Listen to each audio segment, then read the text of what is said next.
Bağışlayan və mehriban Allahın adıyla. Mərhum Ayətullah Kəşmiridən mübarək Ramazan ayı ilə bağlı 9 ali tövsiyə. 1. Kəmiyyət yox, keyfiyyət ardınca olun. Ayələri və duaları sadəcə xətm etməyə çalışmayın. Onları həzm etməyə və ruhunuza hopdurmağa çalışın. Az qidanı yaxşı çeyniyin ki, canınızın bir hissəsinə çevrilsin. Bizim ən böyük problemimiz dinə və şəriətə səthi yanaşmağımızdır. Öz-özünüzə düşünün ki, əvvəlki illərdə kəmiyyətinə önəm verdiyiniz əməllərlə hara çatdınız?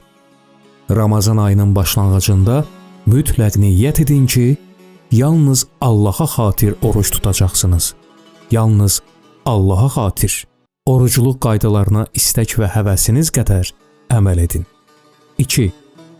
Oruculuğun sirli saatlarının bir neçə dəqiqəsini ən üstün ibadət olan təfəkkürə ayırın.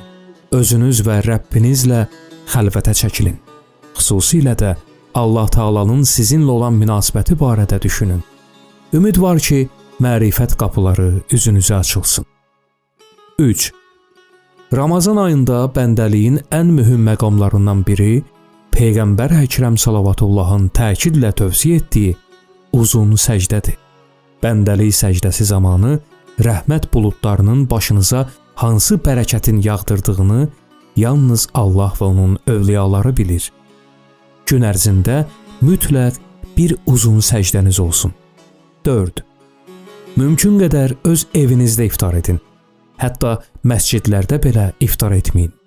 Qoy iftarın bərəkəti və o anın qəbul olunmuş duası ailənizə və evinizdə qalsın. Eyni zamanda iftar vaxtı naz edin. Allaha naz edin. Çünki ona xatir oruç tutmusunuz. Kərəm süfrəsini açan da odur. İlk loxmanı ağzınıza yaxınlaşdırın, amma yeməyin. Dua edin və deyin: əgər istəyimi versən, iftar edərəm. Bu hal möcüzələr yaradır. 5. Ramazan ayında ilahi qonaqlığın təsirlərindən davamlı bəhrələnməyin sirri gözəl əxlaq kimyasıdır. Övladlarınız, yaxınlarınız və dostlarınızla mehriban davranın. Qəzəbləndiyiniz an bu ilahi ziyafətdən qovulduğunuz andır. 6. Ramazanın röya gəmisi nicat sahilinə yalnız göz yaşları ilə çatır. Bu ayda xüsusən də sehirli sübh çağlarında Allahdan ağlamaq və göz yaşı tökmək qabiliyyəti diləyin. 7. Ramazan ayının əvvəlindən hədəfiniz bu ayın canı olan Qədr gecəsi olmalıdır. Bu haqda söz çoxdur, lakin sirrin pərdə arxasından çıxması məsləhət deyil. Sadəcə çalışaq ki, Qədr gecəsi ayda deyil, bizim özümüzdə baş versin. 8. Bu ay bizim Qur'an baharımızdır. Bu Qur'an baharında hər gün bir ayə seçin və iftara qədər vaxtaşırı onu oxuyub üzərində düşünün. Ümid var ki, iftar vaxtı həmin ayə həqiqəti sizə göstərsin.